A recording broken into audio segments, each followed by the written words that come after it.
Hey Crosskart fans, today we're going to finalize the suspension. We're going to do the alignment of the rear end, get the drive shafts in, and hopefully mount our first body panels today. Stay tuned, it's going to be good.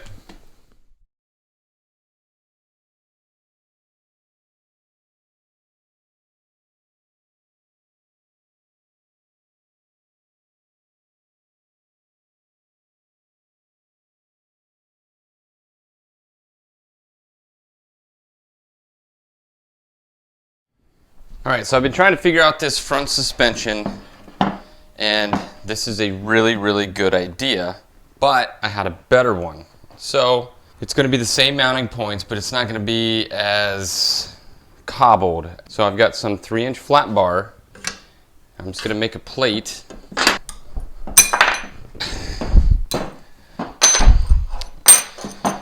And take this 3-inch flat bar. I'm just going to make a nice plate that goes across here, and I'm going to make a bracket that's got 2 holes on it so that you can adjust your ride height. Now it's only going to adjust it by 1 or 2 inches, but that's 1 or 2 inches more clearance or 1 or 2 inches more driving behavior. Regardless, it'll be the same mounting point and it will be better.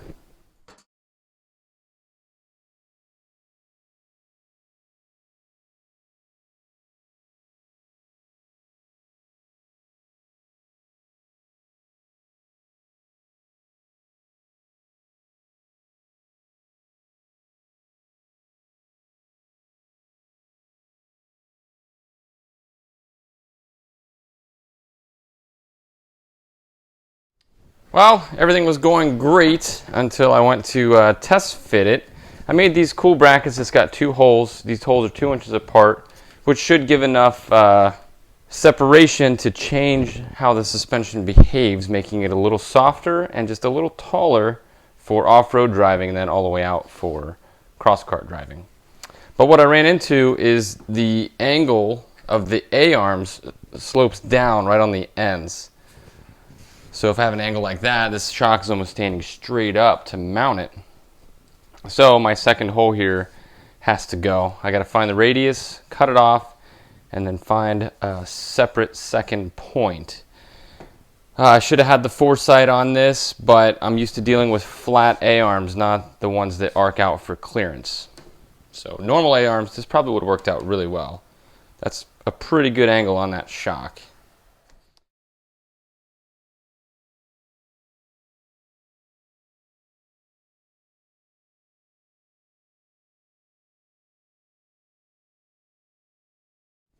Alright, so let's have a closer look at this. Here's the bottom plate we made, which makes a really awesome mounting surface for a shock. So we put our shock in there. Now if you haven't made your top mounts, you could get those positioned in. This makes a much better fabrication platform than just trying to weld 2 tabs on the end of an arm. So now we can adjust our stiction and lay flat on that plate. Now we kind of lost our second mount, but the way this is shaped, I can put a second one here and it's still going to push that arm down a little more to give us a little more clearance.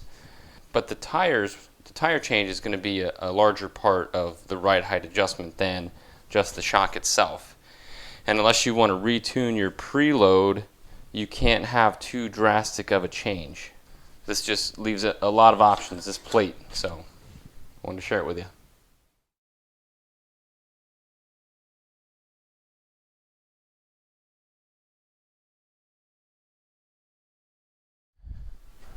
Alright, so the left wheel is in the outboard position, the right wheel is in the inboard position, and you can see it's about 3 inches or 2 2x4s off the ground here.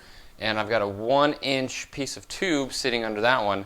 So we've got, I don't know, just about 2 inches difference. 2 inches difference in ride height on something that only has 6 inches stock, raises it to 8 inches. And then if you go from 18 to 23s, that's another 2.5 inches. That gives you 10.5 inches of ground clearance. Now, 10.5 or around 10 is magic number for me because most ATVs have 10 inches of ground clearance and they can pretty much go anywhere. Now it's going to have full skid plates on the bottom. It's got independent suspension all around, so you're not dragging your rear sprocket on the ground. So this was a huge win. This first one took about, I don't know, an hour, hour and a half to design and finalize. Second one took about 15 minutes. Just like doing brakes on your truck.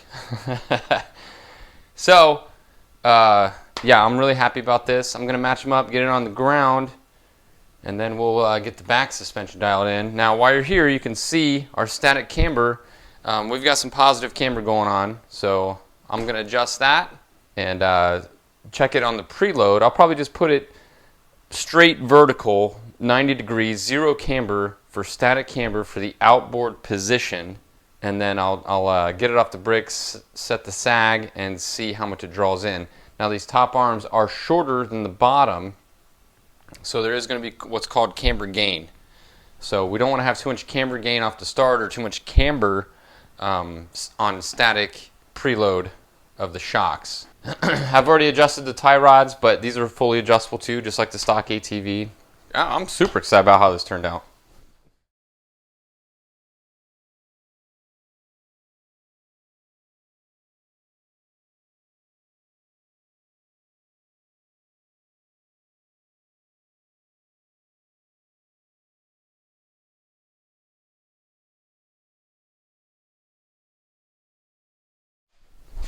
Alright, moving on to the rear suspension.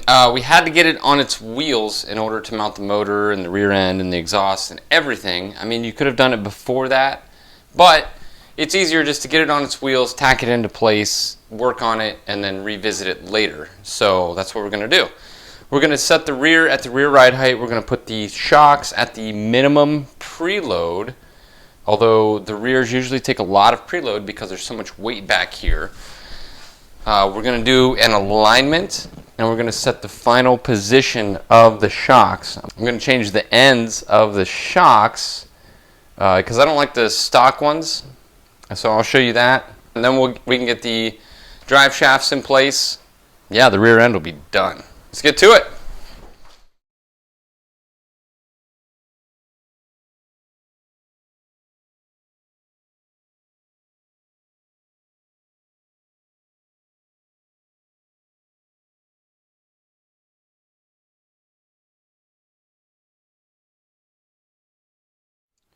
Alright, let's take a look at what we got. So these are the 12-inch off-road wheels. It's hard to get 23s or above in a 10-inch wheel, so I got an extra set of 12-inch wheels.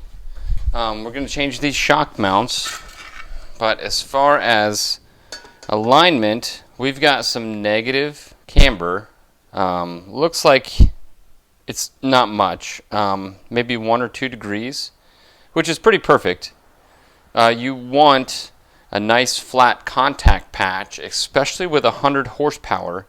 You want as much tire on the ground as you can get. If it's riding on the inside edge, you're not putting all that power to the ground. You're just going to spin it out.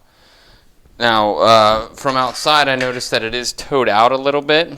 I want it towed in about 1 or 2 degrees. That gives you more control when you're drifting. But what we're doing now, and first things first, is we need to get these drive shafts in line. So it looks like it needs to come in, all of it. So since the alignment is good, at least up and down, your camber, at least your camber is good, you want to tighten all of these equally. And then when we do the toe in, we'll just do the front two. But we need to get this drive shaft better seated in this cup before we move on. So basically I'm just going to take, I don't know, 4 threads of each, maybe 5. I'm going to measure this, come up with somewhat of a good wag, put it in, take another look at it, and then keep going from there. You want this set pretty perfectly. That's going to keep your CV joints good. It's going to help with your bearings. It's going to actually give you more power if it's not on a bind or it's not rubbing on this inside retaining ring.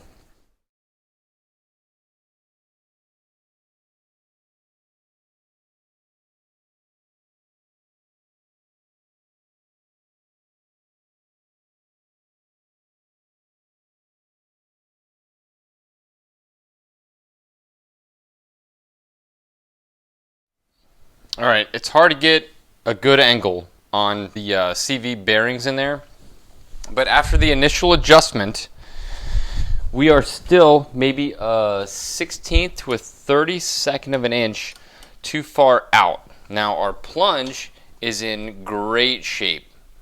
There's absolutely no plunge in this.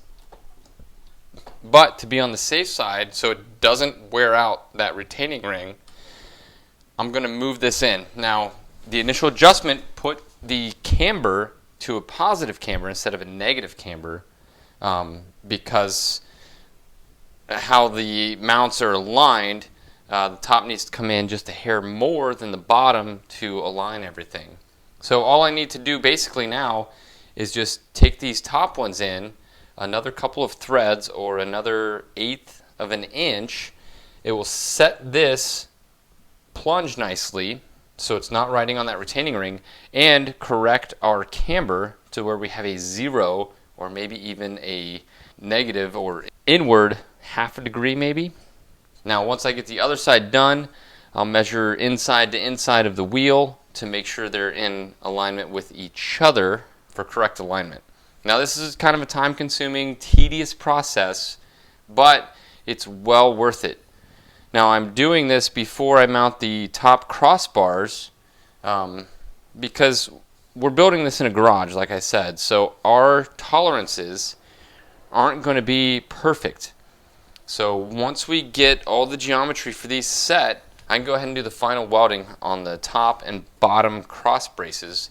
But until then, we might need that flexibility in or out on the top A-arms and the bottom A-arms. All right, so here are the retaining rings, the stock retaining rings for the Outlaw.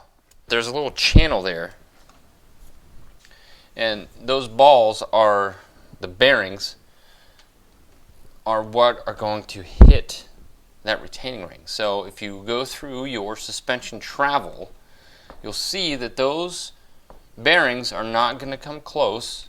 Well, they're going to come close, but they're not going to hit that retaining ring. And that's what you're looking for when you're doing your alignment, is that you have smooth travel, smooth rotation, alignment on your wheel, forward, camber, not so much caster because that's built into the arms, but your toe and your camber. And that retaining ring is not going to get busted. That's why I use the adjustable heim joints that I do, is for this specific reason. It's hard to get things within the, I don't know, I'm guessing there's 1/4 to 3/8 to a 1/2 inch of play between this and the other CV joint from the right side. There's just a small gap between them, but that's why I love this center bearing block, is your articulation point is pretty much in the center of your buggy. It's hard to get that kind of travel and play unless your drive shafts are long. So this is an awesome setup for a single seater. Alright, so I got the ring in. There's just this last little bit at the top. I'm just gonna pop that in. There it is. It's in there, and there's very low clearance on it. But you can see that those bearings are not coming close to that ring. Even at full travel, it's not going to wear out that ring. There you go. So that bearing is, I don't know, 1/8 of an inch from that retainer, and this A-arm set is all the way up. So, left side done. Alright, so we got the alignment set. We've got both drive shafts not rubbing. The last step is to put it both sides at full stroke and make sure the drive shafts aren't hitting each other in the center of that rear bearing block.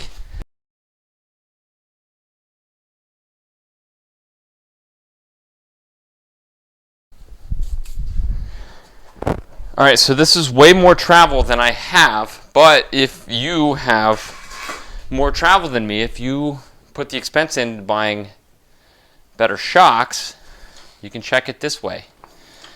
And you can see we have smooth movement all the way through the shock stroke. So now we'll get the wheels back on it and we'll start working on the suspension.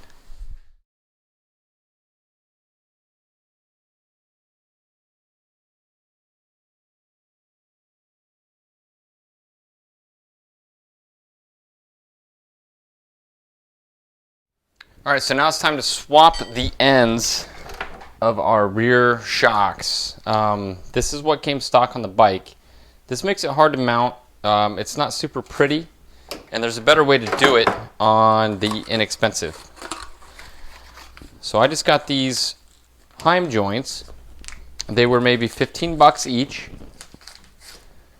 I just took the threads off the end of the shock, found some that were matching. So we're just going to pull this piece off and put this on. To get the spring off, you just remove all the preload from the shock until your spring's loose, and then your spring retaining cup will come out. You pull the spring off, slide your bump stop out of the way. I wrap it with shop towels, a nice thick bit of shop towel, and put it in the vise. Now there are companies that sell specific parts to put in your vise so that you can put your shock shaft in there without damaging it. But I've never had any problems using shop towels, so that's what I do. Then you get yourself a nice long screwdriver. Pop it in there, see if she'll come loose. She's already loose. Unscrew that. Now, built into this is the spring retaining cup. The spring retaining cup will not fit on here. So, I measured the inside diameter of this, and I bought the same size fender washers that will fit in there. So all you do is put this on. Looks like we're going to have to drill it out. Now the size I drilled was 7/16. It fits on there nice and tight like you want it to. And then you take your rod end and you plop it on there, tighten it down, and you've got a nice end that will reduce stiction on your shaft. And it's just going to take one bolt. It's going to fit nicely. Your brackets are going to be awesome. And that's it. Then it's just a matter of reassembling your shock. Put your spring on first. Now these stock Polaris springs come with helper springs, full extension springs. They don't do much, so I just take them out, especially for the rear, because they're just going to be squashed anyway. They're only worth like maybe 20 or 30 pounds. So there we go. We have our spring back on. We're at minimum tension. And you can see this setup is pretty slick. Alright, and then same as the front, I set my ride height, which is 1 2x4 plus another inch. I made a bracket with 2 holes in it, an outboard and an inboard. I'm going to run my bolt. Now I did use a level on the chassis, and it is about 1/2 degree pitched forward. So that should make for a nice ride height. This is at the minimum tension on the spring, so we'll have plenty of preload to mess with. And if all that fails, we can change the upper mount to get the exact ride height we want. Now, when you're going from cross-karting to trail riding, you're going to change your wheels and tires anyway. So I figured you would have it jacked up you can just change your shock position while you're at it.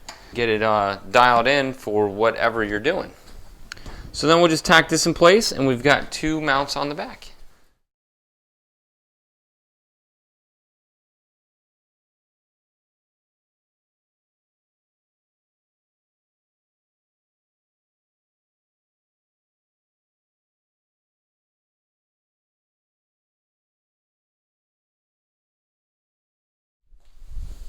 All right, and there you have it. We've got our front suspension dialed in. We've got our camber dialed in. We've got 2 positions on our shocks, one for racing and one for everyday use / trail riding. Same with the back. Those are super dialed in. We got our drive shafts installed, the plunge adjusted. We have full travel. I'm getting super excited to ride this. And this was one step closer to that. I want to just get it finished up, but I want this to be really, really great. And as you know, if you've done one of these before, if you get it done, skipping corners and just making things work, you don't go back and revisit it. So I'm really trying to get everything right the first time. So I know it's taken a long time.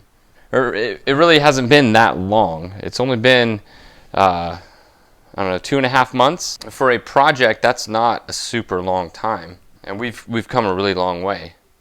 So hang in there, stay tuned. There's going to be more great stuff coming. And we will be driving this summer, no doubt about it.